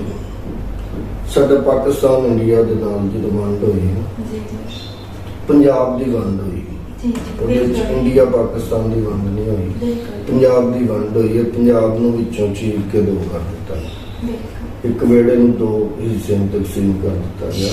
ਬਾਕੀ ਤੋਂ ਉਧਰ ਵਾਲੇ ਮਸਾਲੇ ਪਰਾਂ ਰਹਿੰਦੇ, ਇੱਧਰ ਵਾਲੇ ਇੱਧਰ ਰਹਿੰਦੇ। ਇੱਕ ਵੇੜੇ ਨੂੰ ਜਦੋਂ ਦੋ ਕੀਤਾ ਗਿਆ ਨਾ, ਉਹਦੀ ਤਕਲੀਫ ਹੋਈ ਸੀ ਕਿ ਸਾਡਾ ਪੰਜਾਬ ਜਿਹੜਾ ਸੀ ਨਾ ਉਹ ਦੋ ਹੋ ਗਿਆ। ਨਾ ਦਿੱਲੀ ਨੂੰ ਫਰਕ ਪਿਆ, ਨਾ ਕਰਾਚੀ ਨੂੰ ਫਰਕ ਪਿਆ, ਨਾ ਸਿੰਧ ਨੂੰ ਫਰਕ ਪਿਆ, ਉਹ ਪੰਜਾਬ ਨੂੰ ਫਰਕ ਪਿਆ ਨਾ। ਪੰਜਾਬ ਦੇ ਵਿੱਚ ਤਕਲੀਫ ਪੰਜਾਬ ਨੂੰ ਹੋਈ, ਪੰਜਾਬ ਨੂੰ ਇਹਨਾਂ ਨੇ ਆਪਸ ਵਿੱਚ ਲੜਾਇਆ। ਉਦੋਂ ਪਹਿਲੇ ਜਿਹੜੇ ਸੀ ਇਹ ਮਾਤਰ ਸਾਥੀ ਜਿਹੜੇ ਹੁੰਦੇ ਨੇ ਮਾੜੇ ਲੋਕ, ਉਹ ਹੀ ਉਦੋਂ ਉੱਠਦੇ ਨੇ ਜਦੋਂ ਆਤਾ ਤੇ ਗੱਲ ਆ ਜਾਂਦੀ। ਤਗੜੇ ਲੋਕ ਤੇ ਪਹਿਲੇ ਹੀ ਦਿਲ ਕਰੇ ਤੇ ਉਹਨਾਂ ਨੂੰ ਪਤਾ ਲੱਗੇ ਪਾਕਿਸਤਾਨ ਦੇ ਵਿੱਚ ਜਾਂ ਇੰਡੀਆ ਦੇ ਵਿੱਚ ਕੋਈ ਬਿਮਾਰੀ ਆਉਣ ਵਾਲੀ ਹੈ, ਤੋਂ ਪਹਿਲੇ ਹੀ ਆਪਣੇ ਬੱਚਿਆਂ ਸਮੇਤ ਸ਼ਿਫਟ ਹੋ ਜਾਣਗੇ, ਮੁਲਕ ਹੀ ਛੱਡ ਜਾਣਗੇ। ਮਾੜੇ ਬੰਦੇ ਨੇ ਕਿੱਥੇ ਜਾਣਾ ਹੁੰਦਾ, ਉਹਨੇ ਉੱਥੇ ਹੀ ਕਮਾਉਣਾ, ਉੱਥੇ ਹੀ ਖਾਣਾ। ਪੰਜਾਬ ਦੇ ਵਿੱਚ ਬਹੁਤ ਜ਼ਿਆਦਾ ਜਿਹੜੇ ਨੇ ਜੀ ਉਹ ਮਾਤਰ ਸਾਥੀ ਸੀ, ਉਹ ਇੰਨੇ ਨਹੀਂ ਸੀ ਹੈਗੇ, ਸਰਮਾਇਆਦਾਰ ਨਹੀਂ ਸੀ ਕਿ ਪਹਿਲੇ ਹੀ ਉੱਠ ਕੇ ਉਹ ਇੱਧਰ ਆ ਜਾਂਦੇ, ਇੱਧਰ ਵਾਲੇ ਪੰਜਾਬ ਵਾਲੇ ਉੱਧਰ ਚਲੇ ਜਾਂਦੇ। ਪਹਿਲੇ ਤੋਂ ਹੀ ਰੌਲਾ ਸੀ ਕਿ ਪੰਜਾਬ ਜਿਹੜਾ ਨਾ ਜੀ ਉਹ ਇੱਧਰ ਆ ਰਿਹਾ ਜੀ, ਸਾਰਾ ਪੰਜਾਬ ਇੱਧਰ ਆ ਰਿਹਾ। ਉਹ ਫਿਰ ਬਾਅਦ ਦੇ ਵਿੱਚ ਪਤਾ ਨਹੀਂ ਕੀ ਹੋਇਆ, ਉਹਨਾਂ ਨੂੰ ਕੀ ਨਾ ਹੋਇਆ, ਉਹਨਾਂ ਨੇ ਫੜ ਕੇ ਪੰਜਾਬ ਦੇ ਦੋ ਟੋਟੇ ਕਰ ਦਿੱਤੇ। ਪਰ ਅੱਜ ਵੀ ਦਿਲਾਂ 'ਚ ਦੇਖੋ ਉਨੀ ਸੋ, ਮੁਹੱਬਤ ਹੈ, ਮੁਹੱਬਤ ਉਹਨਾਂ ਦੀ ਵੱਧਦੀ ਜਾ ਰਹੀ ਨਾ, ਉਹਦੇ ਵਿੱਚ ਮੁਹੱਬਤ ਹਾਂ, ਘੱਟਦੀ ਮਤਲਬ ਨਹੀਂ ਇਹੋ ਜਿਹੀ ਲਕੀਰਾਂ ਨਾ ਸਾਡੇ ਦਿਲਾਂ ਤੇ ਲਕੀਰਾਂ ਨਹੀਂ ਪਾ ਸਕੀਆਂ ਜੀ, ਨਾ। ਜੀ, ਅੱਜ ਬਿਲਕੁਲ ਵੀ ਇਹ। ਤੁਸੀਂ ਜਿਸ ਤਰ੍ਹਾਂ ਫਿਲਮ ਕੀਤੀ ਹੈ, ਤੁਹਾਡੀ ਫਿਲਮ ਦਾ ਸਾਡੇ ਪੰਜਾਬ ਤੇ ਵੀ ਬੜਾ ਗਹਿਰਾ ਅਸਰ ਪਿਆ ਹੈ। ਲਹਿੰਦੇ ਵੱਲ ਵੀ ਚੜ੍ਹਦੇ ਵੱਲ ਵੀ ਲੋਕਾਂ 'ਚ ਆਪਸੀ ਸਾਂਝ ਵਧੀ, ਮੁਹੱਬਤ ਵਧੀ। ਤਾਂ ਕੀ ਲੱਗਦਾ ਹੈ ਕਿ ਇਸ ਤਰ੍ਹਾਂ ਦਾ ਚੱਲਦਾ ਹੈ ਤਾਂ ਅੱਛਾ ਵੇਲਾ ਹੈ ਜੋ ਆਪਾਂ ਆਪਸ ਵਿੱਚ ਇੱਕ ਦੂਜੇ ਨੂੰ ਮਿਲ ਸਕਾਂਗੇ, ਪਿਆਰ ਜ਼ਰੂਰ ਨਾਲ। ਜ਼ਰੂਰ, ਬਹੁਤ ਜਲਦ ਮੇਰੀ ਵੀ ਕੋਸ਼ਿਸ਼ ਹੈ ਜੀ। ਹੁਣ ਲਾਕਡਾਊਨ ਖਤਮ ਹੋ ਗਿਆ, ਮੇਰੀ ਵੀ ਕੋਸ਼ਿਸ਼ ਹੈ ਮੈਂ ਚੱਕਰ ਲਾਵਾਂਗਾ ਆਪਣੇ ਪਿੰਡ ਪਿੱਛੇ, ਹਾਂਜੀ, ਪਿਛਲੇ ਪਿੰਡ ਜਾਵਾਂਗੇ ਜਿੱਥੇ ਵੱਡੇ ਗਏ ਨੇ ਸਾਡੇ ਮਾਂ ਪਿਓ ਫਿਰ। ਤੁਹਾਨੂੰ ਮਤਲਬ ਚਾਹ ਅਸੀਂ ਹੈ ਉੱਥੇ- ਆਪਣੇ ਪਿਛਲੇ ਪਿੰਡ ਵੇਖਣ ਦਾ, ਕਿਉਂਕਿ ਰੂਹ ਦਾ ਇਨਸਾਨ ਇਤਨੇ ਪਿਛਲੇ ਬਹੁਤ ਪਿੰਡ ਜ਼ਿਆਦਾ, ਹੁੰਦੇ। ਬਹੁਤ ਜ਼ਿਆਦਾ, ਇਹ ਨਹੀਂ ਕਿ ਥੋੜਾ ਜਿਹਾ ਨਹੀਂ, ਬਹੁਤ ਜ਼ਿਆਦਾ। ਬਹੁਤ ਸਿਰਫ ਜ਼ਿਆਦਾ। ਮੇਰਾ ਜਿੱਥੇ ਮੈਂ ਕਹਿੰਦਾ ਕਿ ਮੇਰਾ ਬਚਪਨ ਲੰਘਿਆ, ਮੇਰੇ ਬੱਚਿਆਂ ਨੂੰ ਖੁਆਇਸ਼ ਹੋਏਗੀ ਕਿ ਮੇਰੇ ਵਾਲਦ ਦਾ ਬਚਪਨ ਜਿੱਥੇ ਨਹੀਂ, ਇਸੇ ਤਰ੍ਹਾਂ ਮੈਨੂੰ ਵੀ ਖੁਆਇਸ਼ ਹੈ ਕਿ ਮੇਰੇ ਮਾਂ ਬਾਪ, ਚਾਚੇ, ਤਾਏ, ਬਾਬੇ ਜਿੱਥੇ ਫਿਰਦੇ ਰਹੇ ਸੀ ਬੰਦੇ, ਮੈਂ ਉਸ ਜਗ੍ਹਾ ਤੇ ਜਾਵਾਂ, ਉਸ ਜਗ੍ਹਾ ਤੇ ਜਾ ਕੇ ਦੇਖਾਂ, ਫਿਰਾਂ ਉੱਥੇ। ਕਿਉਂਕਿ ਇਹ ਦੇਖੋ, ਇਹਦੇ ਵਿੱਚ ਪਤਾ ਨਹੀਂ ਚੱਲਦਾ ਨਾ, ਪਤਾ ਨਹੀਂ ਚੱਲਦਾ ਬੰਦੇ ਨਾਲ ਕੀ ਹੋ ਜਾਣਾ, ਕੀ ਨਹੀਂ। ਦਿਲ ਦੇ ਵਿੱਚ ਖੁਆਇਸ਼ ਹੈ, ਮਤਲਬ ਕਿ ਇਹ ਰੱਬ ਨੇ ਪੂਰੀ ਕਰਨੀ ਕਦੇ ਜ਼ਰੂਰ ਕਰੇਗਾ, ਕਿਉਂਕਿ ਇੱਥੋਂ ਤੱਕ ਨਹੀਂ ਸੀ ਖੁਆਇਸ਼ ਹੈਗੀ। ਮਤਲਬ ਕਿ ਇਹ ਨਹੀਂ ਸੀ ਪਤਾ ਕਿ ਅਸੀਂ ਆਪਸ ਵਿੱਚ ਮਿਲਾਂਗੇ, ਫਿਲਮ ਬਣਾਵਾਂਗੇ, ਇਸ ਤਰ੍ਹਾਂ ਕਰਾਂਗੇ। ਮੇਰਾ ਰਾਜਪੂਤ ਬਰਾਦਰੀ ਨਾਲ ਤਾਲੁਕ ਸੀ, ਮੇਰਾ ਫਿਲਮਾਂ ਦੇ ਵਿੱਚ ਕੋਈ ਹੈ ਨਹੀਂ ਸੀ, ਕੋਈ ਸ਼ੌਕ ਨਹੀਂ, ਨਾ ਕੋਈ ਸ਼ੌਕ ਸੀ, ਨਾ ਕੋਈ ਸੋਚ ਹੀ ਨਹੀਂ ਸਕਦਾ ਕਿ ਮੈਂ ਜਾਵਾਂਗਾ ਜਦ ਸਟੇਜ ਡਰਾਮੇ ਟੀਵੀ 'ਚ ਕੰਮ ਕਰਾਂਗਾ, ਮੈਨੂੰ ਨਹੀਂ ਸੀ ਕਿ ਮੈਂ ਕਿੱਥੇ ਜਾਵਾਂਗਾ। ਵੱਡੇ ਕਿਸਮਤ ਨਸੀਬ ਜਿਹੜਾ ਨਾ ਜੀ, ਉਹ ਨਹੀਂ ਪਤਾ ਹੁੰਦਾ ਬੰਦੇ ਨੂੰ ਕੀ ਕਰਦਾ। ਪਹਿਲੇ ਮੈਂ ਕਰਦਾ ਰਿਹਾ ਲੋਕ ਚੁੱਪ ਕੇ ਚੋਰੀ ਸ਼ੋਰੀ, ਫਿਰ ਮਾਂ ਪਿਓ ਨੂੰ ਪਤਾ ਚੱਲ ਗਿਆ, ਉਹਨਾਂ ਨੇ ਰੱਬੂ ਨੇ ਥੋੜਾ ਜਿਹਾ ਘੰਟਿਆ ਫਿਰ ਅੰਮੀ ਹੋਰਾਂ ਨੂੰ ਕਿਹਾ ਕਿ ਮੇਰਾ ਦਿਲ ਐਕਟਿੰਗ ਵੱਲ ਹੈ ਕਿ ਮੈਂ ਨਾ ਕਰਨਾ ਚਾਹੁੰਦਾ। ਉਹ ਫਿਰ ਜਦੋਂ ਅੰਮੀ ਹੋਰਾਂ ਨੇ ਕਿਹਾ ਕਿ ਜਾ ਪੁੱਤਰ ਕਰ, ਉਸ ਤੋਂ ਬਾਅਦ ਨਹੀਂ ਫਿਰ ਮੈਂ ਫਿਰ ਰੱਬ ਨੇ ਇੱਜ਼ਤ ਦਿੱਤੀ। ਬਿਲਕੁਲ, ਅੱਜ ਦੁਨੀਆ 'ਚ ਇੱਕ ਤੁਹਾਡਾ ਨਾਮ ਹੈ, ਬੜੇ ਪਿਆਰ ਨਾਲ ਲੋਕ ਹੁੰਦੇ ਪਿਓ ਭੈਣਾਂ ਭਰਾਵਾਂ ਨੂੰ ਦੁਆਵਾਂ ਮੇਰੇ ਨਾਲ ਨੇ ਕਿ ਮੈਂ ਕਦੀ ਕਿਸੇ ਦਾ ਦਿਲ ਨਹੀਂ ਤੋੜਦਾ। ਮੁਹੱਲੇ 'ਚ, ਗਲੀ 'ਚ, ਕੋਈ ਕਿਤੇ ਵੀ ਮੈਂ ਕਿਸੇ ਨਾਲ ਲੜਿਆ ਨਹੀਂ, ਨਾ ਰਿਸ਼ਤੇਦਾਰਾਂ ਨਾਲ, ਨਾ ਭੈਣ ਭਰਾਵਾਂ ਨਾਲ, ਕਿਸੇ ਨਾਲ, ਨਾ ਦੋਸਤਾਂ ਨਾਲ। ਮਤਲਬ ਕਿ ਜਿਹਦੇ ਨਾਲ ਵੀ ਮੇਰੀ ਚੰਦ ਮਿੰਟ ਗੁਜ਼ਰ ਗਏ, ਉਹਦੀ ਕੋਸ਼ਿਸ਼ ਰਹੀ ਹੈ ਦੁਬਾਰਾ। ਬਿਲਕੁਲ, ਸਾਨੂੰ ਇਹ ਇੰਟਰਵਿਊ 'ਚ ਹੀ ਤੁਹਾਡੇ ਨਾਲ ਗੱਲਬਾਤ ਕਰਕੇ ਤਜਰਬਾ ਹੈ। ਮਤਲਬ ਅੱਜ ਦੇ ਦੌਰ 'ਚ ਜਿੱਥੇ ਇੱਕ ਡਿਪਰੈਸਡ ਸੁਸਾਇਟੀ, ਲੋਕ ਪਰੇਸ਼ਾਨ ਰਹਿੰਦੇ ਨੇ, ਭੱਜ ਦੌੜ ਹੈ, ਤੇ ਉਹਦੇ 'ਚ ਲੋਕਾਂ ਨੂੰ ਖੁਸ਼ ਕਰਨਾ, ਖੁਸ਼ੀ ਦੇਣਾ, ਹਸਾਣਾ, ਤੁਸੀਂ ਸਾਡੇ ਲਈ ਇੱਕ ਏਜੰਟ ਹੋਏ ਜੋ ਲੋਕਾਂ ਦੀ ਖੁਸ਼ੀ ਦਾ ਸਬਬ ਬਣਦੇ, ਤੇ ਬਹੁਤ ਵੱਡੀ ਗੱਲ ਹੈ। ਇਹ ਰੱਬ ਜੀ ਤੇ ਲਈ ਵੀ ਬਣਾਉਣਾ ਤਾਜ ਇੱਕ ਹੁੰਦਾ, ਸਿਰ ਵੀ ਮੁਕਤਸਰ ਹੁੰਦਾ, ਸਿਰ ਤੇ ਹਰ ਬੰਦੇ ਦੇ ਸਿਰ ਤੇ ਮਸਲ ਮੋਢਿਆਂ ਦੇ ਸਿਰ ਲੱਗਾ, ਲੇਕਿਨ ਉਹ ਅੱਲਾਹ ਤਾਲਾ ਕੋਈ ਸਿਰ ਹੀ ਐਸਾ ਬਣਾਉਂਦਾ ਕਿ ਜਿਹਦੇ ਉੱਤੇ ਤੇ ਕੋਸ਼ਿਸ਼ ਇਨਸਾਨ ਨੂੰ ਇਹ ਕਰਨੀ ਚਾਹੀਦੀ ਕਿਸੇ ਦਾ ਦਿਲ ਨਾ ਤੋੜੋ, ਕਿਸੇ ਭੈਣ ਭਰਾ ਦਾ, ਕਿਸੇ ਰਿਸ਼ਤੇਦਾਰ ਦਾ, ਕਿਸੇ ਦੋਸਤ ਦਾ, ਕਿਸੇ ਆਏ ਦਾ, ਜਿੰਨੇ ਜੋਗੇ ਆ ਤੁਸੀਂ ਉਹਨੂੰ ਮਿਲੋ, ਬਾतें ਨਹੀਂ, ਥੋੜੇ ਨਹੀਂ, ਜਿੰਨੇ ਜੋਗੇ ਆ ਉਹਦੇ ਵਿੱਚ ਹਮਸਾਏ, ਗਲੀ ਵਾਲੇ, ਮੁਹੱਲੇਦਾਰ, ਉਹਨਾਂ ਦਾ ਖਿਆਲ ਰੱਖੋ ਤੁਸੀਂ ਕਿ ਕੌਣ ਯਾਰ।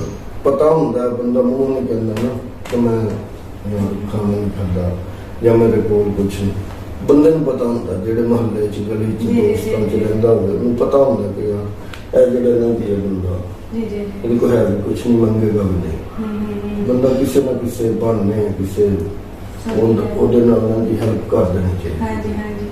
ਤੇ ਜਿਵੇਂ ਹੁਣ ਚੜ੍ਹਦੇ ਪੰਜਾਬ ਵਿੱਚ ਤਾਂ ਫਿਲਮ ਇੰਡਸਟਰੀ ਬੜੀ ਅੱਛੀ ਜਾ ਰਹੀ ਹੈ ਇਸ ਵਕਤ, ਪੰਜਾਬੀ ਦੇ ਕਲਚਰ ਨੂੰ ਲੈ ਕੇ ਆਪਾਂ ਦੇਖਦੇ ਹਾਂ। ਤੇ ਲਹਿੰਦੇ ਪੰਜਾਬ ਬਾਰੇ ਤੁਸੀਂ ਕੀ ਕਹੋਗੇ ਕਿ ਇੱਥੇ ਤੇ ਹੁਣ ਨਜ਼ਰ ਹੀ ਨਹੀਂ ਆਉਂਦਾ ਕੁਛ ਇਸ ਤਰ੍ਹਾਂ ਦਾ? ਅੱਛਾ, ਤੁਸੀਂ ਗੱਲ ਸ਼ੁਰੂ ਕੀਤੀ, ਮੈਨੂੰ ਇਹ ਭੁੱਲ ਗਿਆ ਕਿ ਲਹਿੰਦਾ ਪੰਜਾਬ ਕਿਹੜਾ ਤੇ ਛੱਡ ਕੀ ਪੰਜਾਬ ਹੈ ਉਹਦੇ ਨਾਲ ਨਾ ਜੀ ਇਹ ਇੱਧਰ ਜਿਹੜਾ ਸਾਡੇ ਥੋੜਾ ਜਿਹਾ ਨਾ ਹੋਇਆ, ਇੱਕ ਤਾਂ ਲਾਕਡਾਊਨ ਨੇ ਕੰਮ ਖਰਾਬ ਕੀਤਾ, ਕਾਫੀ ਫਿਲਮਾਂ ਰੁਕੀਆਂ ਨੇ। ਦੂਸਰਾ ਇਹ ਆਪਸ ਵਿੱਚ ਨਾ ਥੋੜਾ ਜਿਹਾ ਇੱਕ ਦੂਜੇ ਨਾਲ ਮੁਖਾਲਫਤ ਕਰ ਰਹੇ, ਕਰਾਚੀ ਵਾਲੇ ਜਿਵੇਂ ਉੱਧਰ ਬੰਬੇ ਵਾਲੇ ਨੇ ਤੇ ਪੰਜਾਬ ਵਾਲੇ ਨੇ, ਇਸੇ ਤਰ੍ਹਾਂ ਹੀ ਇੱਥੇ ਵੀ ਪਾਕਿਸਤਾਨ ਦੇ ਵਿੱਚ ਵੀ ਸਾਡੇ ਇਹ ਰੌਲਾ ਜੀ ਕਿ ਅੱਗੇ ਜਿਹੜਾ ਨਾ ਥੋੜਾ ਜਿਹਾ ਉਹ ਕੰਮ ਚੱਲ ਪਏਗਾ, ਇਨਸ਼ਾਅੱਲਾ ਬਹੁਤ ਜਲਦ ਚੱਲੇਗਾ ਔਰ ਬਹੁਤ ਅੱਛਾ ਚੱਲੇਗਾ। ਠੀਕ ਹੈ ਨਾ, ਅਸੀਂ ਆਪ 2-3 ਫਿਲਮਾਂ ਕਰ ਰਹੇ ਹਾਂ, ਕੁਛ ਮੁੱਛਾਂ ਨੂੰ ਦੇਖ ਰਹੇ ਹੋ ਤੁਸੀਂ ਅੱਛਾ ਇਹ ਕਰੈਕਟਰ ਲਈ ਸੀ ਕਰੈਕਟਰ ਲਈ ਮੈਂ ਕੀਤੀ ਅੱਛਾ, ਹੈ ਉਹ ਅੱਛਾ। ਫਿਲਮ ਇੱਕ ਸੰਸਕ੍ਰਿਤ ਸਾਹਿਬ ਦੀ ਅੱਛਾ ਅੱਛਾ ਅੱਛਾ ਤੇ ਉਹਦੇ ਨਾਲ ਨਾ ਜੀ ਉਹ ਮੈਂ ਕਰ ਰਿਹਾ ਸੀ ਸਿਰਫ ਲਾਕਡਾਊਨ ਦੀ ਵਜ੍ਹਾ ਤੋਂ ਥੋੜਾ ਜਿਹਾ ਇਹਦੇ ਚ ਮਸਲਾ ਬਣਿਆ ਹੋਰ ਕਾਫੀ ਫਿਲਮਾਂ ਸ਼ੁਰੂ ਹੋਈਆਂ ਤੇ ਹੋ ਜਾਏਗਾ ਆਸਤਾ ਆਸਤਾ ਕੋਈ ਵੀ ਕੰਮ ਹੈ ਨਾ ਜੀ 15-20 ਸਾਲ 25 ਸਾਲ ਬਾਅਦ ਉਹ ਲੌਟ ਕੇ ਫਿਰ ਵਾਪਸ ਆਏ ਨਹੀਂ ਜ਼ਿਆਦਾ ਜ਼ਰੂਰੀ ਤਾਂ ਹੈ ਨਾ ਕਿ ਜਿਵੇਂ ਸਾਡਾ ਪੰਜਾਬੀ ਇੰਡਸਟਰੀ ਜੋ ਚੜ੍ਹਦੇ ਪੰਜਾਬ ਵਿੱਚ ਬੜਾ ਵਧੀਆ ਕੰਮ ਕਰ ਰਹੇ ਨੇ ਲੋਕ ਦੇਖਣ ਨਾਲ ਵੀ ਕਲਚਰ ਵੱਲ ਅਟਰੈਕਟ ਹੁੰਦੇ ਨੇ ਤਾਂ ਬੜੀ ਖੁਆਇਸ਼ ਸਾਡੀ ਤਾਂ ਬੜੀ ਖੁਆਇਸ਼ ਹੈ ਕਿ ਲਹਿੰਦੇ ਪੰਜਾਬ ਵਿੱਚ ਵੀ ਆਪਣਾ ਇਸ ਤਰ੍ਹਾਂ ਆਪਣੇ ਕਲਚਰ ਨੂੰ ਜ਼ਿੰਦਾ ਰੱਖਣ ਲਈ ਆਪਾਂ ਨੂੰ ਕੁਝ ਰੱਖਣਾ ਚਾਹੀਦਾ ਕਿਉਂਕਿ ਤੁਸੀਂ ਕੰਮ ਕਰ ਰਹੇ ਹੋ ਉੱਥੇ ਰੱਖਣਾ ਚਾਹੀਦਾ ਤੁਸੀਂ ਆਪਣੇ ਜਿਹੜੇ ਵੀ ਕਲਚਰ ਦੇ ਨਾਲ ਅਟੈਚ ਹੋ ਬਿਲਕੁਲ ਉਸ ਨੂੰ ਜ਼ਿੰਦਾ ਰੱਖਣਾ ਚਾਹੀਦਾ ਉਸ ਨੂੰ ਖਤਮ ਨਹੀਂ ਹੋਣ ਦੇਣਾ ਚਾਹੀਦਾ ਚਾਹੇ ਉਰਦੂ ਹੈ ਪੰਜਾਬੀ ਹੈ ਲੇਕਿਨ ਸਾਡੇ ਪੰਜਾਬੀ ਜ਼ੁਬਾਨ ਬੜੀ ਮਿੱਠੀ ਹੈ ਖੂਬਸੂਰਤ ਜ਼ੁਬਾਨ ਹੈ ਇਸੇ ਤਰ੍ਹਾਂ ਨਾ ਜੀ ਉੱਧਰ ਵੀ ਇਹ ਹਿਸਾਬ ਹੈ ਉਹਨਾਂ ਨੇ ਪੈਸਾ ਬੜਾ ਅੱਛਾ ਲਾਉਂਦੇ ਉਹ ਪ੍ਰਮੋਟ ਬੜਾ ਅੱਛਾ ਕਰਦੇ ਨੇ ਇੱਕ ਦੂਜੇ ਨੂੰ ਸਪੋਰਟ ਕਰਦੇ ਨੇ ਹਾਂਜੀ ਇੱਕ ਦੂਜੇ ਨਾਲ ਡੀਗਰੇਡ ਨਹੀਂ ਕਰਦੇ ਨਾ ਜੀ ਉਹ ਕੰਮ ਦੇ ਨਾਲ ਉਹ ਇੱਕ ਦੂਸਰੇ ਕੋਲੋਂ ਜਿੱਤਦੇ ਨੇ ਤੇ ਜਿੱਤਣਾ ਵੀ ਕੰਮ ਨਾਲ ਹੀ ਚਾਹੀਦਾ ਬੰਦੇ ਨੂੰ ਤੁਹਾਡੀ ਕਾਬਲੀਅਤ ਹੀ ਹੈ ਹੋਣਾ ਚਾਹੀਦਾ ਕਾਬਲੀਅਤ ਹੀ ਹੈ ਜੋ ਇਨਸਾਨ ਨੂੰ ਅੱਗੇ ਲੈ ਕੇ ਜਾਂਦੀ ਹੈ ਜੀ ਬਿਲਕੁਲ ਉਹਦੇ ਵਿੱਚ ਤਾਂ ਕੋਈ ਹਰਾ ਨਹੀਂ ਸਕਦਾ ਤੇ ਸਾਨੂੰ ਕਿਤੋਂ ਪਤਾ ਲੱਗਿਆ ਕਿ ਤੁਸੀਂ ਸ਼ਾਇਰੀ ਵੀ ਕਰਦੇ ਹੋ ਉੜਦੇ ਉੜਦੇ ਪਤਾ ਲੱਗਿਆ ਥੋੜਾ ਸੁਣਿਆ ਸ਼ੇਰ ਤੁਸੀਂ ਸਾਨੂੰ ਸ਼ੇਰ ਸੁਣਾ ਦੋ ਤੇ ਕੁਛ ਨਾ ਜੀ ਇੱਕ ਅੱਧਾ ਬਸ ਹੁੰਦਾ ਹਾਂ ਕੁਝ ਵੀ ਤੁਸੀਂ ਆਪਣਾ ਚੜ੍ਹਦੇ ਪੰਜਾਬ ਦੇ ਆਪਣੇ ਪੰਜਾਬੀਆਂ ਲਈ ਕੁਝ ਪਿਆਰ ਦੇ ਇਜ਼ਹਾਰ ਕਿਸ ਤਰ੍ਹਾਂ ਕਰਨਾ ਚਾਹੋ ਕੋਈ ਇੱਕ ਸ਼ੇਰ ਸੁਣਾ ਕੇ ਤਾਂ ਬੜਾ ਅੱਛਾ ਲੱਗੇ ਸਾਨੂੰ ਮੈਨੂੰ ਇੱਕ ਸ਼ੇਰ ਬੜਾ ਅੱਛਾ ਲੱਗਦਾ ਜੀ ਕਹਿੰਦਾ ਕਿ ਪੈਰਾਂ ਉੱਤੇ ਘਰ ਬਣਾਉਣੇ ਮਿੱਟੀ ਦੇ ਵਾਹ ਪੈਰਾਂ ਉੱਤੇ ਘਰ ਬਣਾਉਣੇ ਮਿੱਟੀ ਦੇ ਸ਼ਾਇਦ ਤੁਹਾਨੂੰ ਪਤਾ ਨਹੀਂ ਤੁਸੀਂ ਦੇਖਿਆ ਹੋਵੇਗਾ ਕਿ ਛੋਟੇ ਹੁੰਦੇ ਨਾ ਬੱਚੇ ਹਾਂਜੀ ਹਾਂਜੀ ਉਹ ਰੇਤ ਚ ਮਿੱਟੀ ਚ ਨਾ ਪੈਰ ਦੱਬ ਕੇ ਤੇ ਉੱਤੋਂ ਮਿੱਟੀ ਥਾਪੜ ਕੇ ਪੈਰ ਕੱਢ ਲੈਂਦੇ ਸੀ ਤਾਂ ਘਰ ਜਾ ਬਣਦਾ ਹਾਂਜੀ ਹਾਂਜੀ ਫਿਰ ਉਹਦੇ ਅੱਗੇ ਉਹਨਾਂ ਨੂੰ ਚਾਰ ਦੀਵਾਰੀ ਇੱਕ ਕਰਨਾ ਅੱਛਾ ਅੱਛਾ ਤੇ ਉਹ ਉਹਨਾਂ ਦੀ ਪੈਰਾਂ ਉੱਤੇ ਘਰ ਬਣਾਉਣੇ ਮਿੱਟੀ ਦੇ ਲੀੜੇ ਲੱਤੇ ਤੇ ਵਿਛਾਣੇ ਮਿੱਟੀ ਦੇ ਪੈਰਾਂ ਉੱਤੇ ਘਰ ਬਣਾਉਣੇ ਮਿੱਟੀ ਦੇ ਲੀੜਾ ਲੱਤਾ ਤੇ ਵਿਛਾਣੇ ਮਿੱਟੀ ਦੇ ਸ਼ੀਸ਼ੇ ਦੇ ਨਾਲ ਖੇਡ ਖੇਡ ਕੇ ਅੱਕੇ ਆ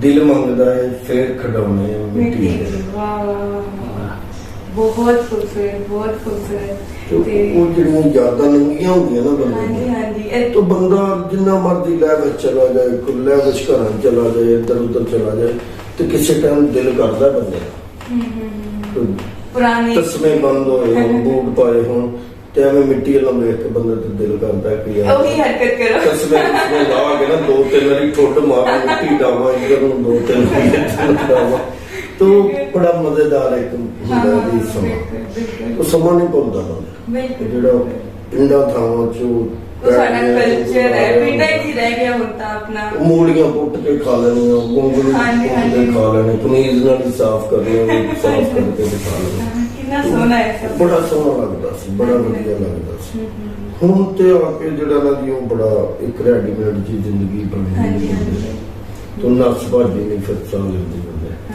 ਕਦੀ ਕਿਸੇ ਪਾਸੇ ਨਸ ਬੰਦਾ ਕਦੀ ਕਿਸੇ ਤੁਹਾਡੀ ਤਾਂ ਵੈਸੇ ਹੁਣ ਰੂਟੀਨ ਵੀ ਕਾਫੀ ਬਿਜ਼ੀ ਹੋਏਗੀ ਕੰਮ ਕਰਕੇ ਜੀ ਕਾਫੀ ਨਾ ਜੀ ਮੈਂ ਨਾਲ ਪ੍ਰਾਪਰਟੀ ਸ਼ਾਪਟੀ ਦਾ ਕੰਮ ਕਰ ਰਿਹਾ ਨਾਲ ਇੱਕ ਨਵਾਂ ਸਕੂਲ ਬਣਾ ਰਿਹਾ ਅੱਛਾ ਸਕੂਲ ਵਾਲਾ ਕੰਮ ਤਾਂ ਬਹੁਤ ਅੱਛਾ ਹੈ ਕਿ ਅਸੀਂ ਤੁਹਾਡੇ ਤੋਂ ਆਸ ਕਰਨੇ ਕਿ ਉਹਦੇ ਚ ਕੰਪਲਸਰੀ ਸਬਜੈਕਟ ਪੰਜਾਬੀ ਦਾ ਵੀ ਰੱਖਣਾ ਹੈ ਜ਼ਰੂਰ ਤਾਂ ਕਿ ਕਿਉਂਕਿ ਸਾਡੇ ਬੱਚਿਆਂ ਨੂੰ ਇਸ ਵਕਤ ਪੰਜਾਬੀ ਪੜ੍ਹਾਉਣ ਦੀ ਸਾਨੂੰ ਪਹਿਲੇ ਨਹੀਂ ਮੈਂ ਅਲਾਈਟ ਸਕੂਲ ਬਣਾਉਂਦੇ ਹਾਂ ਮੈਂ ਬਣਾ ਰਿਹਾ ਆਪਣੇ ਉਹਦੀ ਫਰੈਂਚਾਈਜ਼ ਲਈ तो मैं कोशिश कर रहा हूँ कि इंशाल्लाह ਇਹਦੇ ਨਾਲ ਹੀ ਜਦੋਂ ਅਸੀਂ ਸ਼ੁਰੂ ਕਰਨਾ ਹੈ ਪੰਜਾਬੀ ਨਾਲ ਜ਼ਰੂਰ ਅਸੀਂ ਬਿਲਕੁਲ ਕਿਉਂਕਿ ਸਕੂਲਾਂ ਵਿੱਚ ਬਹੁਤ ਪਾਬੰਦੀਆਂ ਲੱਗੀਆਂ ਨੇ ਕਿ ਬੱਚੇ ਬੋਲਣ ਨਾ ਪੂਰੀ ਬਾਤ ਹੈ ਹਾਂਜੀ ਮਾਂ ਬੋਲੀ ਬੋਲਣ ਤੋਂ ਰੋਕ ਰਹੇ ਨੇ ਤੇ ਇਸ ਲਈ ਅਸੀਂ ਤੁਹਾਡੇ ਸਕੂਲ ਤੋਂ ਆਸ ਕਰਦੇ ਹਾਂ ਨਹੀਂ ਅਗਰ ਤੁਸੀਂ ਪੰਜਾਬੀ ਬੱਚਿਆਂ ਨੂੰ ਨਹੀਂ ਸਿਖਾਉਣੀ ਤਾਂ ਪੰਜਾਬ 'ਚ ਕਿਉਂ ਰਹਿੰਦੇ ਹੋ ਸਹੀ ਹੈ ਤੁਸੀਂ ਪਰਾਂ ਸਿੰਧ ਵੱਲ ਚਲੇ ਜਾਓ ਪਰਾਂ ਕਰਾਚੀ ਵੱਲ ਚਲੇ ਜਾਓ ਅਗਰ ਤੁਸੀਂ ਪੰਜਾਬ 'ਚ ਰਹਿੰਦੇ ਹੋ ਤਾਂ ਪੰਜਾਬੀ ਤਾਂ ਫਿਰ ਬੱਚੇ ਬੋਲਣਗੇ ਬਿਲਕੁਲ ਉਹਨਾਂ ਨੂੰ ਤੁਸੀਂ ਘਰ ਨਹੀਂ ਸਕੂਲ 'ਚ ਨਹੀਂ ਬੋਲਣ ਦਿਓ ਘਰ ਬੋਲਣ ਮੁਹੱਲੇ 'ਚ ਬੋਲਣ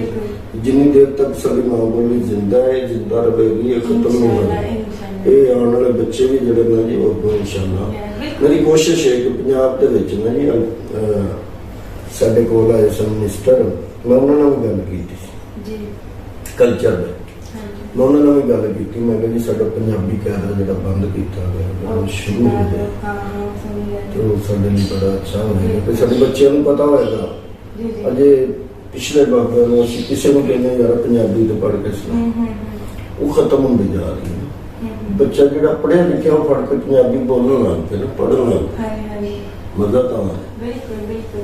ਤੇ ਇਹ ਲਿਖਣ ਤੋਂ ਮੈਨੂੰ ਯਾਦ ਆਇਆ ਕਿ ਤੁਸੀਂ ਜਦੋਂ ਚੜ੍ਹਦੇ ਪੰਜਾਬ ਦੇ ਐਕਟਰਸ ਨਾਲ ਕੰਮ ਕਰ ਰਹੇ ਸੀ ਤੇ ਉਹ ਤਾਂ ਗੁਰਮੁਖੀ 'ਚ ਲਿਖਦੇ ਹੋਣਗੇ ਸਕ੍ਰਿਪਟ ਜੀ, ਤੇ ਤੁਹਾਨੂੰ ਸ਼ਾਹਮੁਖੀ 'ਚ ਮਿਲਦਾ ਸੀ, ਕਿਵੇਂ ਸਕ੍ਰਿਪਟ ਦਿੰਦੇ ਸੀ? ਨਹੀਂ ਸਾਨੂੰ ਹਰ ਮੁੱਖ ਜੀ ਮਿਲਦਾ, ਮੁੱਖੀ ਤੋਂ ਮਤਲਬ ਉਹ ਤਾਂ ਗੁਰਮੁਖੀ ਲਿਖਦੇ ਰਹੇ ਉਹ ਨਹੀਂ ਲਿਖਦੇ ਜੀ, ਉਹਨਾਂ ਨੇ ਨਾ ਜੀ ਫਿਰ ਇਹ ਕਰਨਾ ਹੁੰਦਾ ਸੀ, ਉਹ ਸਾਨੂੰ ਸੀਨਸ ਮਿਲਦੇ ਸੀ, ਅੱਛਾ ਅੱਛਾ, ਅਸੀਂ ਲਿਖ ਲੈਂਦੇ ਸੀ। ਤੁਸੀਂ ਫਿਰ ਸ਼ਾਹਮੁਖੀ ਲਿਖ ਲੈਂਦੇ ਸੀ? ਅਸੀਂ ਲਿਖ ਕੇ ਜਾਂ ਪਹਿਲੇ ਤੇ ਉਹ ਮਤਲਬ ਏਡਾ ਮੁਸ਼ਕਲ ਹੀ ਨਹੀਂ ਹੁੰਦਾ, ਠੀਕ ਹੈ ਨਾ ਜੀ। ਅਸੀਂ ਬੈਠ ਕੇ ਸਾਰਾ ਉਹ ਸੀਨ ਨੂੰ ਪਹਿਲੇ ਬਣਾਉਂਦੇ ਸੀ, ਤਿਆਰ ਕਰਦੇ ਸੀ, ਤਿਆਰ ਕਰਨ ਤੋਂ ਬਾਅਦ ਫਿਰ ਉਹਨੂੰ ਫਾਈਨਲ ਕਰਦੇ ਸੀ ਕਿ ਯਾਰ ਇਹ ਠੀਕ ਹੋ ਗਿਆ। ਉਹਦੀਆਂ ਰਿਹਰਸਲਾਂ ਕਰਦੇ ਸੀ, ਉਹ ਸੀਨ ਬੋਲਦੇ ਸੀ, ਜਿਹੜਾ ਡਾਇਰੈਕਟਰ ਹੁੰਦਾ ਜਾਂ ਉਹ ਲਿਖਦਾ ਸੀ, ਫਿਰ ਡਾਇਰੈਕਟਰ ਕੋਲ ਆਉਂਦਾ, ਡਾਇਰੈਕਟਰ ਸੀਨ ਸੁਣਾਉਂਦਾ, ਸੁਣਾਉਣ ਤੋਂ ਬਾਅਦ ਫਿਰ ਜਦੋਂ ਉਹਦੀ ਰਿਹਰਸਲ ਹੁੰਦੀ ਹੈ ਉਹਨੂੰ ਸੀਨ ਜਿਹੜਾ ਪੱਕਾ। ਅੱਛਾ, ਤੇ ਜਿਵੇਂ ਆਹ ਸੀਨ ਤੁਹਾਡਾ ਇੱਕ ਡਾਇਲੋਗ ਹੈ, ਫਿਰ ਕਹਿੰਦੇ ਬੂਟਾ ਗਾਲਾ ਫਿਰਦੇ, ਇਹਦੇ ਨਾਲ ਕੋਈ ਕਿੱਸਾ ਜੁੜਾ ਹੋਇਆ ਤੁਹਾਡਾ ਉਸ ਵੇਲੇ ਦਾ, ਕੋਈ ਮਜ਼ੇਦਾਰ ਜਿਹਾ ਤੁਸੀਂ ਸਾਡੇ ਨਾਲ ਸਾਂਝਾ ਕਰਨਾ ਚਾਹੋ? ਨਹੀਂ, ਉਹਦੇ ਨਾਲ ਉਹ ਜਦੋਂ ਸ਼ੁਰੂ ਕੀਤੀ ਹੈ ਨਾ ਕਿ ਤੂੰ ਸਾਰੇ ਕਹਿੰਦੇ ਯਾਰ ਇਹ ਕੀ ਕਿ ਯਾਰ ਫਿਰ ਕਹਿੰਦੇ ਬੂਟਾ ਗਾਲਾ ਕੱਢਦਾ। ਹਾਂਜੀ, ਉਹ ਫਿਰ ਰਿਹਰਸਲ ਦੇ ਵਿੱਚ ਹੀ ਇੱਕ ਦੂਜੇ ਨੂੰ ਛੇੜਨ ਲੱਗ ਪਏ ਸੀ। ਅੱਛਾ ਅੱਛਾ, ਜਿੰਨੇ ਕੋਈ ਕੰਮ ਨਹੀਂ ਅੱਛਾ ਕੀਤਾ ਤਾਂ ਉਹਨੂੰ ਕਹਿੰਦਾ ਕਿ ਯਾਰ ਧਿਆਨ ਕਰ ਯਾਰ, ਫਿਰ ਅੱਛਾ ਅੱਛਾ, ਉਹ ਥੋੜੇ ਜਿਹੇ ਅਸਾਰ ਨਜ਼ਰ ਆਣੇ ਸ਼ੁਰੂ ਹੋ ਗਏ ਸੀ ਮੈਨੂੰ ਅੱਛਾ ਕਿ ਯਾਰ ਇਹ ਨਾ ਗੱਲ ਜਿਹੜੀ ਨਾ ਕੈਸ਼ ਹੋਏਗੀ, ਕੁਛ ਹੋਏਗੀ, ਗੱਲ ਪੱਕੀ ਹੈ ਤੇ ਲੱਗੇਗੀ ਨਾ, ਸਭ ਦੇ ਦਿਲਾਂ ਨੂੰ ਲੱਗੇਗੀ, ਅੱਛਾ ਲੱਗੇਗਾ। तो बड़ा अच्छा लगा इस गल तो बाद। पिछले दिनों जो कीपी भाई ने ना इंटरव्यू करते हैं वो इतने आए सी मिले मैंने, उन्होंने इंटरव्यू के दौरान कहा कि यार बूटा भाई ने उन्होंने बड़े मिले ने, बड़ी चाहत की, बड़ा प्यार किया। इस तरह मेरी कोशिश है कि सारे इधर आन, असी उधर जाइए, असी एक दूजे मिलीए गिलीए, इधर उधर वाला काम खत्म हो जाए, ਅਸੀਂ ਇੱਕ ਪੰਜਾਬ ਹੋ ਕੇ ਮੈਂ ਕੰਮ ਕਰੀਏ। ਸਾਨੂੰ ਮੈਂ ਰਿਕੁਐਸਟ ਕਰਨਾ ਉਧਰ ਦੀ ਗਵਰਨਮੈਂਟ ਦੇ, ਆਪਣੀ ਗਵਰਨਮੈਂਟ ਦੀ, ਕਿ ਗਵਰਨਮੈਂਟ ਨੂੰ ਨਹੀਂ ਚਾਹੀਦਾ, ਗਵਰਨਮੈਂਟ ਨੂੰ ਆਰਟਿਸਟਾਂ ਨੂੰ ਖਾਸ ਕਰਕੇ ਇਹ ਵੀਜ਼ਾ ਹੋਣਾ ਚਾਹੀਦਾ ਕਿ ਜੀ ਤੁਸੀਂ ਜਾਓ ਆਓ। ਯਕੀਨ ਕਰੋ ਕਿ ਉਹਨਾਂ ਦਾ ਦਿਲ ਹੈ ਕਿ ਅਸੀਂ ਸ਼ਾਮ ਨੂੰ ਲਾਹੌਰ ਪੱਕੀ ਹੋ ਕੇ ਖਾ ਕੇ ਤੇ ਫਿਰ ਸ਼ਾਮ ਨੂੰ ਵਾਪਸ ਘਰ ਆ ਜਾਈਏ। ਤੁਹਾਡੀ ਗੱਲਾਂ ਨਾਲ ਨਾ ਇਸ ਤਰ੍ਹਾਂ ਇੱਕ ਫਿਲਮ ਵੀ ਬਣ ਗਈ ਕਿ ਅੱਛਾ ਇਸ ਤਰ੍ਹਾਂ ਹੋਏਗਾ ਤੇ ਕਿੰਨਾ ਸੋਹਣਾ ਲੱਗੇਗਾ, ਉਧਰ ਦੇ ਲੋਕ ਇੱਧਰ ਆਣ, ਇੱਧਰ ਦੇ ਉੱਧਰ ਜਾਣ। हाँ नहीं, बड़ा बढ़िया लगेगा। उम्मीद तो है इंशाल्लाह बहुत जल्दी हो जाएगा ते साडे जिन्ने भी है हुण आके साडे गवर्नमेंट जेडी पीटीआई है ये बड़ा ख्याल कर रही है इस चीज का, पंजाबी का। उधर के पंजाबियों को बड़ी मतलब कि उन्होंने हौसला अफजाई कर रहे हैं, उन्होंने बुला रहे हैं, इधर उन्होंने जिन्नियां उन्होंने दर्शक बनाइया ने उधर आके इबादतगाह उन्होंने जड़ियां ने उन्होंने आके उन्होंने उठाते हैं, मिलते हैं, इज्जत लैके आते हैं जाने। बहुत अच्छा उन्होंने एक काम सोचा, करतारपुर का रस्ता खोलिया, उत्थे भी असीं कर सकते हैं, मिल सकते हैं, असीं इधरों चले जाइए उधरों आ जाना, असीं उत्थे मिल सकते हैं, ठीक है। लेकिन वो मिलन जिहड़ा असीं उन्होंने लैके घर आइए, वो असीं उन्हां नाल जाइए, कोई शादी खुशी ब्याह गम खुशी होगी, वो मिलना जुलना जड़ा ना जी वो हो जाएगा तो बहुत मजा आएगा, बहुत बढ़िया लगेगा। और तुसी कुछ कहना चाहोगे अपने चढ़दे पंजाब के लोगों जो तुहाडे लई दिले बहुत प्यार, और मैं लगदा कि तुहाडा जेड़ा डायलॉग हैगा उसनु भी वो डेली किते किते बोलदे ने, इन्ना चाहंदे ने तुहानू। नहीं, मैं सब नु यह कहांगा जी, मेरे नु बहुत सत श्री अकाल सब नु, जिन्ने दोस्त ने उधर अगर मुसलमान जेडे ने सब नु अस्सलाम वालेकुम जी। मैं सब नु यही कहूँगा कि एक दूजे नाल प्यार करो, प्यार वंडो। प्यार एक ऐसा खजाना है जिहड़ा खत्म नहीं होता, जिन्ना वंडोगे उन्ना ही वधदा जाए। इनू तुसी प्यार नूं वंडदे जांदे हो ना, एक दिन तुहाडे पिछे प्यार आप लग जाएगा। जिधर जिधर वंडदे गए हो प्यार, वो लोग प्यार वंडदे वंडदे तुहाडे पिछे आ जाए। तुसी प्यार नाल हर काम हो जाए, गुस्से नाल वो काम नहीं हुंदा जिहड़ा प्यार नाल होए। ते सब नूं मैं यही कहूँगा कि प्यार वंडदे रहो, एक दूसरे को मिलते जुलते रहो, दुआवां च याद रखो। मिलांगे फिर। अस्सलाम वालेकुम, सत श्री अकाल।